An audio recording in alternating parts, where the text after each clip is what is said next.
स्वागत है PTC news ਵਿੱਚ ਸਾਰੇ ਦਰਸ਼ਕਾਂ ਦਾ ਤੇ ਮੈਂ ਹਰਪ੍ਰੀਤ ਸਿੰਘ ਖਾਸ ਪ੍ਰੋਗਰਾਮ ਸਿੱਖ ਸਰਗਰਮੀਆਂ ਲੈ ਕੇ ਇੱਕ ਵਾਰ ਫਿਰ ਤੋਂ ਤੁਹਾਡੇ ਸਾਹਮਣੇ ਹਾਜ਼ਰ ਹਾਂ। ਜਿਵੇਂ ਕਿ ਤੁਸੀਂ ਜਾਣਦੇ ਹੋ ਇਸ ਪ੍ਰੋਗਰਾਮ ਦੇ ਰਾਹੀਂ ਅਸੀਂ ਆਪਣੇ ਦਰਸ਼ਕਾਂ ਨੂੰ ਸਿੱਖ ਕੌਮ ਦੀਆਂ ਲੰਘੇ ਹਫ਼ਤੇ ਦੀਆਂ ਕੁਝ ਖਾਸ ਧਾਰਮਿਕ ਗਤੀਵਿਧੀਆਂ ਤੋਂ ਜਾਣੂ ਕਰਵਾਉਂਦੇ ਹਾਂ। ਇਹਨਾਂ ਗਤੀਵਿਧੀਆਂ ਦੇ ਵਿੱਚ ਖਾਸ ਤੌਰ ਤੇ ਅਸੀਂ ਸਿੱਖ ਮਸਲੇ, ਇਤਿਹਾਸਿਕ ਦਿਹਾੜੇ ਤੇ ਦੇਸ਼ ਵਿਦੇਸ਼ ਦੇ ਵਿੱਚ ਹੋ ਰਹੀਆਂ ਧਾਰਮਿਕ ਗਤੀਵਿਧੀਆਂ ਤੇ ਝਾਤ ਪਾਉਣ ਦੀ ਕੋਸ਼ਿਸ਼ ਕਰਦੇ ਹਾਂ।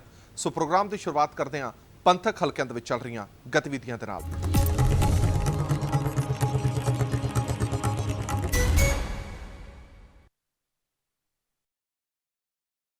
रंगरेटे गुरु के बेटे शहीद बाबा जीवन सिंह जी के 353वें जन्म दिहाड़ को समर्पित 15वां चेतना मार्च बीते दिन ही श्री अकाल तख्त साहब तो रवाना होया। शहीद बाबा जीवन सिंह विद्यक भलाई ट्रस्ट चंडीगढ़ वालों आयोजित यह चेतना मार्च श्री अकाल तख्त साहब तो शुरू होकर सूबे के ਵੱਖ-ਵੱਖ हिस्सों तो होंदा होया तक श्री दमदमा साहब विखे संपन्न होया। वड्डी गिणती में श्रद्धालुओं ने इस मार्च के शिरकत करके गुरु का आशीर्वाद दिया।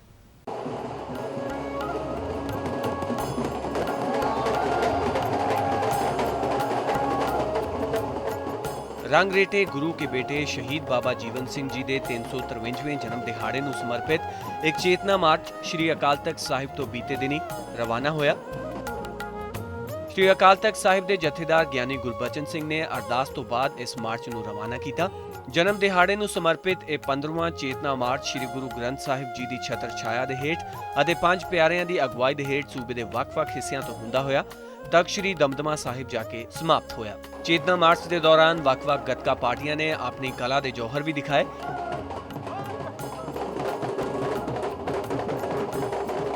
इस चेतना मार्च के विच पंजाब, हरियाणा, राजस्थान, दिल्ली, उत्तराखंड, यूपी, आसाम, गुजरात और होर सूबਿਆਂ ਤੋਂ ट्रस्ट मैंबर और संगतां ने शिरकत की।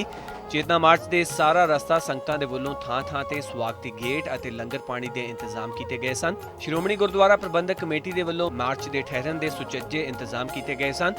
मार्च की अगवाई कर रहे संस्था के चेयरमैन जसवंत सिंह ने दस्सिया कि हर साल के वांग ये चेतना मार्च संस्था के वल्लों शुरू किया गया है। ये 15वां मार्च श्री अकाल तख्त साहिब तो शुरू होया है। उन्होंने दस्सिया कि इस मार्च के राही ਅਸੀਂ ਸਿੱਖ ਧਰਮ ਅਤੇ ਇਤਿਹਾਸ ਤੋਂ ਲੋਕਾਂ ਨੂੰ ਜਾਣੂ ਕਰਵਾਉਣ ਦੀ ਕੋਸ਼ਿਸ਼ ਕਰਦੇ ਹਾਂ। ਇਸ ਦੇ ਨਾਲ ਹੀ ਲੋਕਾਂ ਨੂੰ ਕੁਰਬਾਨੀਆਂ ਭਰੇ ਸਿੱਖ ਇਤਿਹਾਸ ਦੀ ਜਾਣਕਾਰੀ ਮੁਹੱਈਆ ਕਰਵਾਉਣਾ ਵੀ ਉਹਨਾਂ ਦਾ ਮੁੱਖ ਮਕਸਦ ਹੁੰਦਾ ਹੈ। 15ਵਾਂ ਚੇਤਨਾ ਮਾਰਚ 3 ਸਤੰਬਰ ਸਵੇਰੇ 9 ਵਜੇ ਸ਼੍ਰੀ ਅਕਾਲ ਤਖਤ ਸਾਹਿਬ ਤੋਂ ਬਾਜਿਆਂ ਗਾਜਿਆਂ ਅਤੇ ਗੱਤਕਾ ਪਾਰਟੀਆਂ ਦੇ ਸੰਗਤ ਦੇ ਠਾਠਾਂ ਭਰੇ ਇਕੱਠ ਵਿੱਚ ਸ਼ੁਰੂ ਹੋਇਆ।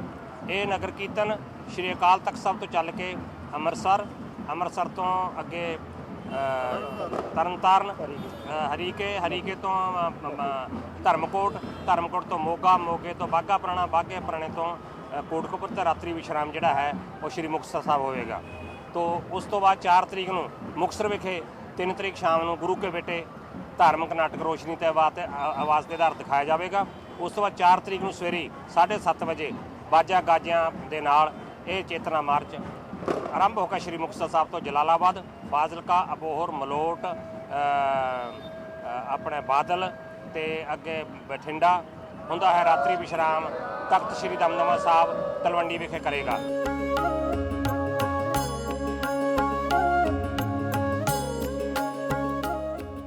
ਸ੍ਰੀ ਹਰਮੰਦਰ ਸਾਹਿਬ परिसर ਵਿੱਚ ਸਥਿਤ ਇਤਿਹਾਸਿਕ ਰਾਮਗੜ੍ਹੀ ਬੁੰਗਿਆਂ ਦੀ ਮੁਰੰਮਤ ਅਤੇ ਨਵੀਨੀਕਰਨ ਦਾ ਕੰਮ ਹੁਣ ਤੀਜੇ ਅਤੇ ਆਖਰੀ ਪੜਾਅ ਦੇ ਵਿੱਚ ਦਾਖਲ ਹੋ ਚੁੱਕਾ ਹੈ।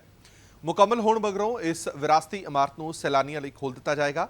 ਇਤਿਹਾਸਿਕ ਰਾਮਗੜ੍ਹੀਆ ਬੁੰਗਾ ਜਿਨ੍ਹਾਂ ਨੂੰ ਜੂਨ 1984 ਦੇ ਵਿੱਚ ਵਾਪਰੇ ਸਾਕਾ ਨੀਲਾ ਤਾਰਾ ਦੌਰਾਨ ਨੁਕਸਾਨ ਪੁੱਜਿਆ ਸੀ ਅਤੇ ਕੁਝ ਕਾਰ ਸੇਵਾ ਵਾਲੇ ਬਾਬਿਆਂ ਦੀ ਲਾਪਰਵਾਹੀ ਕਾਰਨ ਇਸ ਦੇ ਅੰਦਰੂਨੀ ਹਿੱਸੇ ਨੂੰ ਨੁਕਸਾਨ ਪੁੱਜਿਆ ਸੀ। ਹੁਣ ਇਸ ਇਮਾਰਤ ਦੀ ਮੁਰੰਮਤ ਸ਼੍ਰੋਮਣੀ ਗੁਰਦੁਆਰਾ ਪ੍ਰਬੰਧਕ ਕਮੇਟੀ ਵੱਲੋਂ ਰਾਮਗੜ੍ਹੀਆ ਬੁੰਗਾ ਸੀ।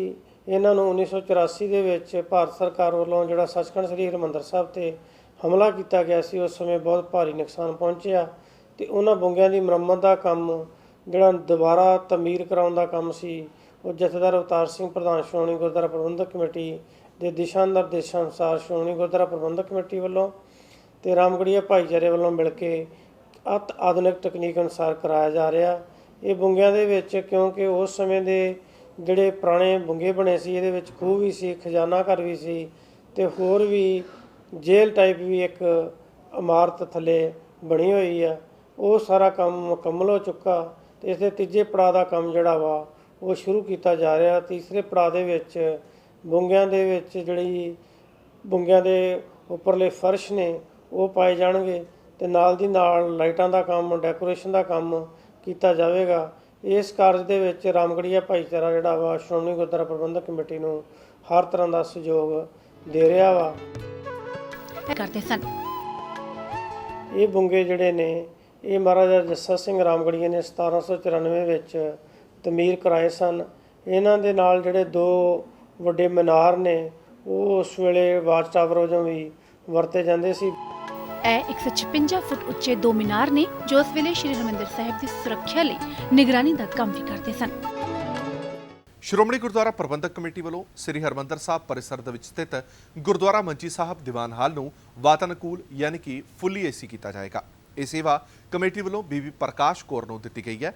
ਇਹ ਕਾਰਜ ਜਲਦ ਹੀ ਸ਼ੁਰੂ ਹੋ ਜਾਏਗਾ ਤੇ ਫਰਵਰੀ ਤੱਕ ਇਸ ਨੂੰ ਪੂਰਾ ਕਰ ਲਿਆ ਜਾਏਗਾ।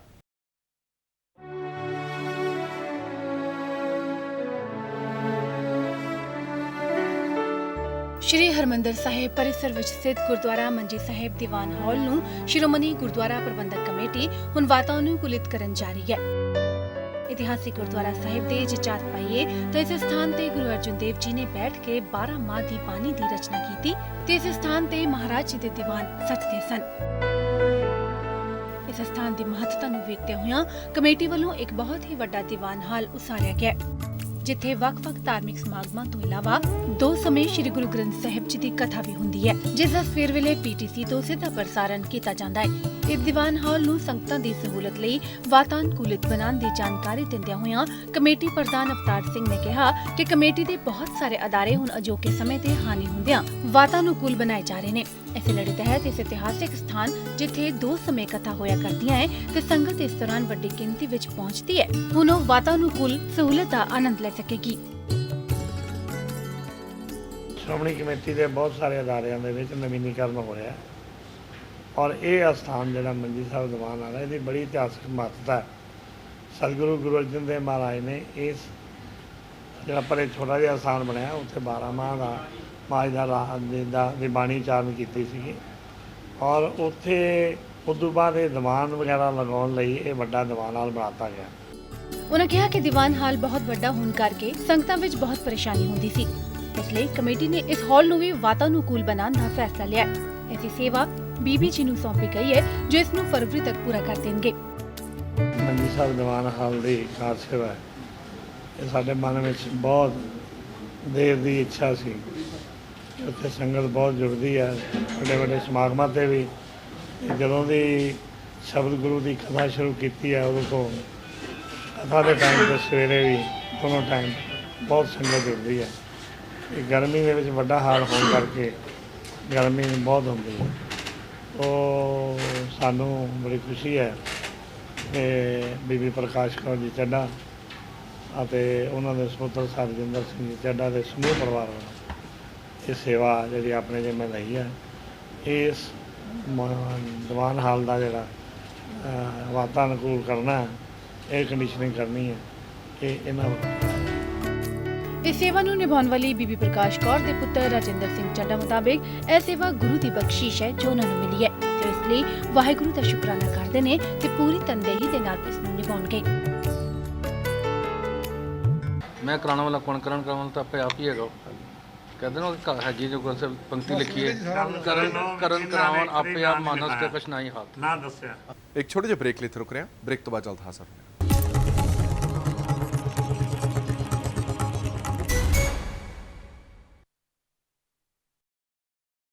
ਜੰਮੂ ਕਸ਼ਮੀਰ ਜਿਸ ਨੂੰ ਕਿ ਧਰਤੀ ਦਾ ਸਵਰਗ ਵੀ ਕਿਹਾ ਜਾਂਦਾ ਹੈ। ਇਸ ਧਰਤੀ ਦੇ ਸਵਰਗ ਦੇ ਵਿੱਚ ਬਹੁਤ ਸਾਰੀਆਂ ਅਜਿਹੀਆਂ ਵੀ ਥਾਵਾਂ ਨੇ ਜਿੱਥੇ ਸਿੱਖ ਗੁਰੂਆਂ ਦੀ ਚਰਨ ਛੋਹ ਪ੍ਰਾਪਤ ਹੈ। ਇਹਨਾਂ ਦੇ ਵਿੱਚੋਂ ਹੀ ਅੱਜ ਅਸੀਂ ਤੁਹਾਨੂੰ ਦਰਸ਼ਨ ਕਰਾਉਣ ਜਾ ਰਹੇ ਹਾਂ ਇੱਕ ਅਜਿਹੇ ਅਸਥਾਨ ਤੇ ਜਿਸ ਨੂੰ 6ਵੀਂ ਪਾਤਸ਼ਾਹੀ ਦੇ ਚਰਨ ਛੋਹ ਪ੍ਰਾਪਤ ਹੈ। ਗੁਰਦੁਆਰਾ 6ਵੀਂ ਪਾਤਸ਼ਾਹੀ ਬਾਰਾਮੂਲਾ। ਆਓ ਤੁਹਾਨੂੰ ਦਿਖਾਉਂਦੇ ਹਾਂ ਇਸ ਗੁਰਦੁਆਰਾ ਸਾਹਿਬ ਦਾ ਪੂਰਨ ਇਤਿਹਾਸ।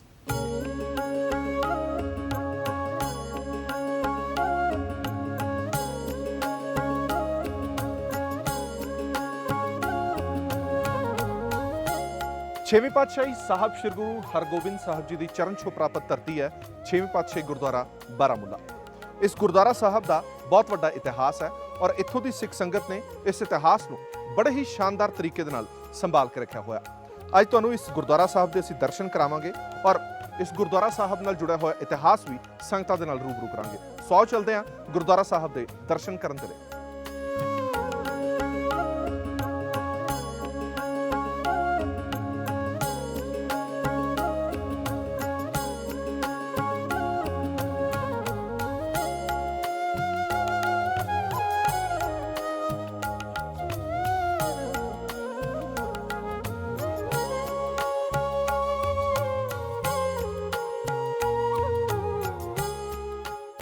ਇਹ ਜਿਸ ਥਾਂ ਤੇ ਅਸੀਂ ਖਲੋਤੇ ਹਾਂ, ਇਹ ਥਾਂ ਮੀਰੀ ਪੀਰੀ ਦੇ ਮਾਲਕ ਛੇਵੇਂ ਪਾਤਸ਼ਾਹ ਸਾਹਿਬ ਸ੍ਰੀ ਗੁਰੂ ਹਰਗੋਬਿੰਦ ਸਾਹਿਬ ਜੀ ਮਹਾਰਾਜ ਦੀ ਚਰਨ ਛੋਹ ਪ੍ਰਾਪਤ ਧਰਤੀ ਹੈ ਤੇ ਸਥਾਨਕ ਗੁਰਦੁਆਰਾ ਛੇਵੀਂ ਪਾਤਸ਼ਾਹੀ ਬਾਰਾਮੂਲਾ ਦੇ ਨਾਂ ਨਾਲ ਪ੍ਰਸਿੱਧ ਹੈ।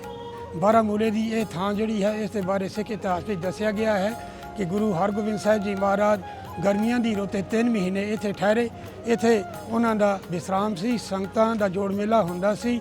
ਉਸ ਵੇਲੇ ਇੱਥੇ ਦੀ ਜਿਹੜੀ ਆਮ ਵਸੋਂ ਸੀ ਉਹ ਗਿਲਟੀ ਬੁਖਾਰ ਵਿੱਚ ਮੁਬਤਲਾ ਸੀ ਤੇ ਗੁਰੂ ਸਾਹਿਬ ਉਹਨਾਂ ਦੀ ਜਿਹੜੀ ਆਪਣੇ ਵੈਦ ਜਿਹੜੇ ਉਹਨਾਂ ਨਾਲ ਸਨ, ਅੱਜ ਦੇ ਜਿਸ ਤਰ੍ਹਾਂ ਦੇ ਡਾਕਟਰ ਨੇ ਉਸ ਤਰ੍ਹਾਂ ਗੁਰੂ ਸਾਹਿਬ ਦੇ ਨਾਲ ਜਿਹੜਾ ਪੂਰਾ ਉਹ ਮੈਡੀਕਲ ਟੀਮ ਸੀ। ਗਿਲਟੀ ਬੁਖਾਰ ਵੀ ਮੁਬਤਲਾ ਲੋਕਾਂ ਦੀ ਉਹਨਾਂ ਨੇ 3 ਮਹੀਨੇ ਲਾ ਕੇ ਸੇਵਾ ਕੀਤੀ ਅਤੇ ਲਗਭਗ ਸਾਰਿਆਂ ਦਾ ਜਿਹੜਾ ਕਸ਼ਟ ਸੀ ਉਹ ਨਿਵਰਤ ਕੀਤਾ।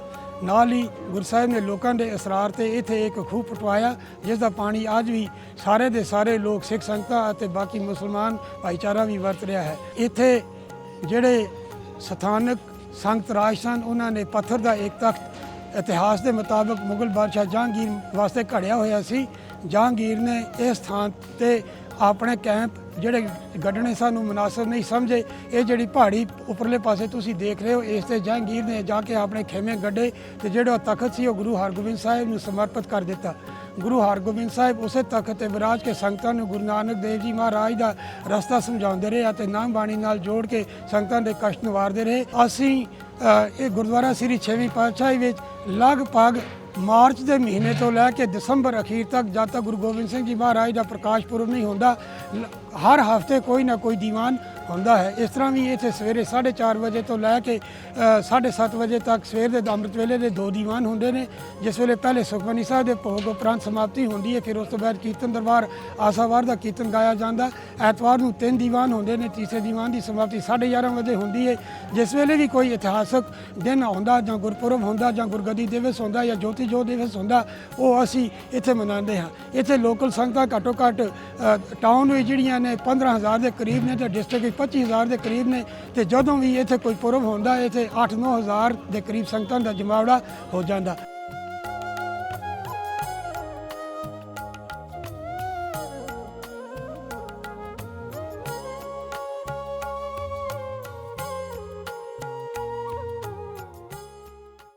ਸੱਚਖੰਡ ਸ੍ਰੀ ਹਰਮੰਦਰ ਸਾਹਿਬ ਰੂਹਾਨੀਅਤ ਦੇ ਇਸ ਕੇਂਦਰ ਪ੍ਰਤੀ ਸ਼ਰਧਾਲੂਆਂ ਦੀ ਆਸਥਾ ਵੇਖਦੇ ਹੀ ਬਣਦੀ ਹੈ।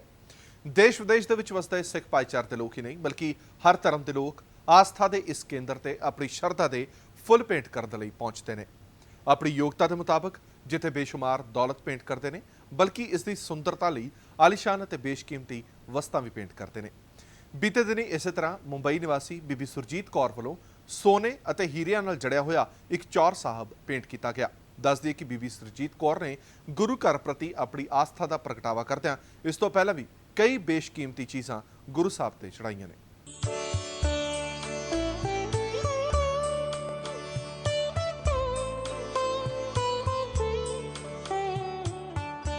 ਪੂਰੀ ਦੁਨੀਆ ਦੇ ਵਿੱਚ ਵਸਦੇ ਹਰ ਧਰਮ ਦੇ ਲੋਕਾਂ ਦੀ ਆਸਥਾ ਦੇ ਕੇਂਦਰ ਸੱਚਖੰਡ ਸ੍ਰੀ ਹਰਮੰਦਰ ਸਾਹਿਬ, ਜਿੱਥੇ ਹਰ ਰੋਜ਼ ਲੱਖਾਂ ਦੀ ਗਿਣਤੀ ਦੇ ਵਿੱਚ ਸ਼ਰਧਾਲੂ ਨਤਮਸਤਕ ਹੋ ਕੇ ਗੁਰੂ ਦਾ ਆਸ਼ੀਰਵਾਦ ਲੈਣ ਦੇ ਲਈ ਪਹੁੰਚਦੇ ਹਨ। ਰੂਹਾਨੀਅਤ ਦੇ ਇਸ ਕੇਂਦਰ ਪ੍ਰਤੀ ਲੋਕਾਂ ਦੀ ਅਥਾਹ ਆਸਥਾ ਇਸ ਕਦਰ ਹੈ ਕਿ ਹਰ ਕੋਈ ਆਪਣੀ ਸਮਰੱਥਾ ਦੇ ਮੁਤਾਬਿਕ ਇੱਥੇ ਮਾਇਆ ਭੇਂਟ ਕਰਦਾ ਹੈ ਤੇ ਕੋਈ ਇਸ ਦੀ ਸੁੰਦਰਤਾ ਦੇ ਲਈ ਬੇਸ਼ਕੀਮਤੀ ਵਸਤਾਂ ਭੇਂਟ ਕਰਦਾ ਹੈ। ਅਜਿਹਾ ਹੀ ਇੱਕ ਪਰਿਵਾਰ ਹੈ ਮੁੰਬਈ ਨਿਵਾਸੀ ਬੀਬੀ ਸੁਰਜੀਤ ਕੌਰ ਦਾ, ਜੋ ਕਿ ਬੀਤੇ ਲੰਮੇ ਸਮੇਂ ਤੋਂ ਆਪਣੀ ਸਮਰੱਥਾ ਦੇ ਮੁਤਾਬਿਕ ਇਸ ਅਸਥਾਨ ਦੀ ਸੁੰਦਰਤਾ ਦੇ ਲਈ ਸਮੇਂ-ਸਮੇਂ ਤੇ ਸਿਰ ਬੇਸ਼ਕੀਮਤੀ ਵਸਤਾਂ ਭੇਂਟ ਕਰਦਾ ਆ ਰਿਹਾ ਹੈ। ਬੀਤੇ ਦਿਨ ਵੀ ਬੀਬੀ ਸੁਰਜੀਤ ਕੌਰ ਨੇ ਸ੍ਰੀ ਗੁਰੂ ਗ੍ਰੰਥ ਸਾਹਿਬ ਜੀ ਨੂੰ ਕਵਰ ਕਰਨ ਵਾਲੇ ਸੋਨੇ ਤੇ ਹੀਰੇ ਤੇ ਜੜਿਤ ਚੌਰ ਸਾਹਿਬ ਭੇਂਟ ਕੀਤਾ ਹੈ। ਚੌਰ ਸਾਹਿਬ ਬੀਬੀ ਨੇ ਸ੍ਰੀ ਹਰਮੰਦਰ ਸਾਹਿਬ ਦੇ ਹੈੱਡ ਗ੍ਰੰਥੀ ਗਿਆਨੀ ਜਗਤਾਰ ਸਿੰਘ ਨੂੰ ਅਰਦਾਸ ਤੋਂ ਬਾਅਦ ਭੇਂਟ ਕੀਤਾ। ਇਸ ਮੌਕੇ ਗਿਆਨੀ ਜਗਤਾਰ ਸਿੰਘ ਨੇ ਬੀਬੀ ਸੁਰਜੀਤ ਕੌਰ ਨੂੰ ਸਿਰੋਪਾਓ ਭੇਂਟ ਕਰਕੇ ਸਨਮਾਨਿਤ ਵੀ ਕੀਤਾ।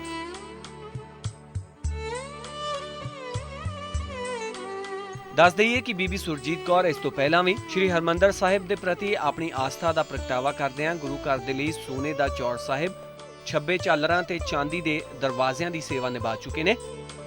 ਇਹੀ ਨਹੀਂ, ਬੀਬੀ ਦੇ ਵੱਲੋਂ 15 ਲੱਖ ਰੁਪਏ ਵੀ ਸ਼੍ਰੀ ਹਰਮੰਦਰ ਸਾਹਿਬ ਦੇ ਖਾਤੇ ਦੇ ਵਿੱਚ ਜਮ੍ਹਾਂ ਕਰਵਾਏ ਗਏ ਸਨ। ਭੈਣ ਜੀ ਸੁਰਜੀਤ ਕੌਰ ਬੰਬਈ ਵਾਲੇ, ਇਹਨਾਂ ਦੇ ਮਨ ਦੀ ਜਿਹੜੀ ਚਾਹ ਵਾ, ਇੱਛਾ ਵਾ, ਭਾਵਨਾ ਵਾ, ਉਹ ਸੱਚਖੰਡ ਸ੍ਰੀ ਹਰਿਮੰਦਰ ਸਾਹਿਬ ਪ੍ਰਤੀ ਅਥਾਹ ਸ਼ਰਧਾ ਸਤਿਕਾਰ ਰੱਖਦੇ ਨੇ। ਉਹ ਹੁਣ ਤੱਕ ਦਰਬਾਰ ਸਾਹਿਬ ਦੇ ਵਿੱਚ ਬਹੁਤ ਸਾਰੀਆਂ ਵਸਤਾਂ ਭੇਟ ਕਰ ਚੁੱਕੇ ਨੇ, ਪਰ ਉਹ ਫਿਰ ਵੀ ਇਹ ਨਹੀਂ ਸ਼ੋਅ ਕਰਨਾ ਚਾਹੁੰਦੇ ਕਿ ਇਹ ਵਸਤ ਮੈਂ ਭੇਟ ਕੀਤੀ ਆ, ਕਿਉਂਕਿ ਹਰ ਚੀਜ਼ ਜਿਹੜੀ ਦਰਬਾਰ ਸਾਹਿਬ ਦੇ ਵਿੱਚ ਭੇਟ ਕੀਤੀ ਜਾਂਦੀ ਆ ਉਹ ਔਨ ਰਿਕਾਰਡ ਹੁੰਦੀ ਆ, ਉਹਦੀ ਬਕਾਇਦਾ ਸਟੋਰ ਸੀਟ ਕੀਤੀ ਜਾਂਦੀ ਆ।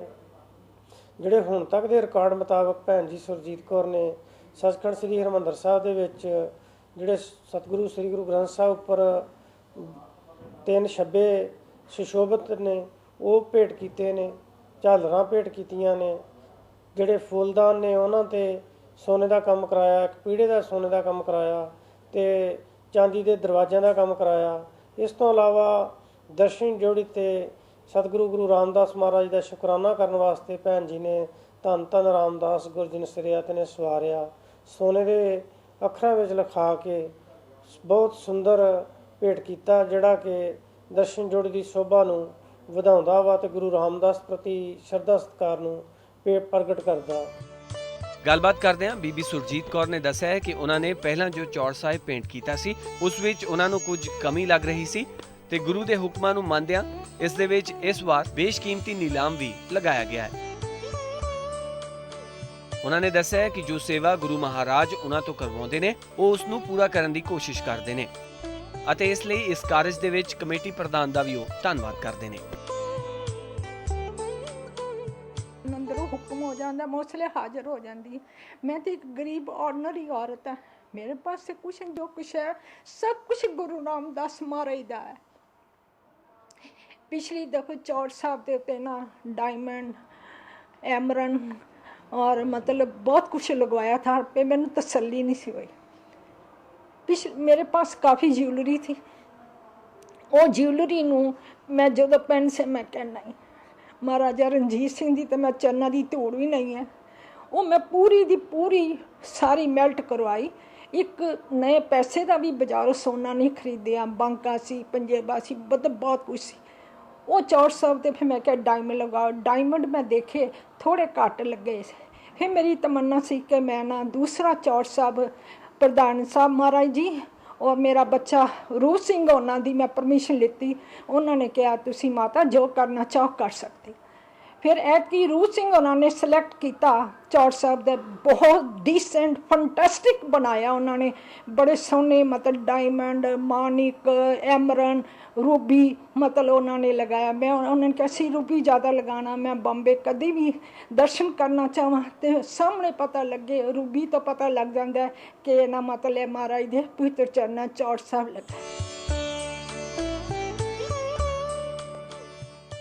ਅਨੰਦਪੁਰ ਸਾਹਿਬ ਦੇ ਪੁਰਾਤਨ ਅਤੇ ਇਤਿਹਾਸਿਕ ਗੁਰਦੁਆਰਾ ਸ਼ਹੀਦੀ ਬਾਗ ਵਿਖੇ ਦਸਮ ਪਿਤਾ ਵੱਲੋਂ ਰਚਿਤ ਬਾਣੀ ਸ੍ਰੀ ਦਸਮ ਗ੍ਰੰਥ ਦੇ ਪਾਠ ਬੋਧ ਸਮਾਗਮ ਕਰਵਾਏ ਗਏ।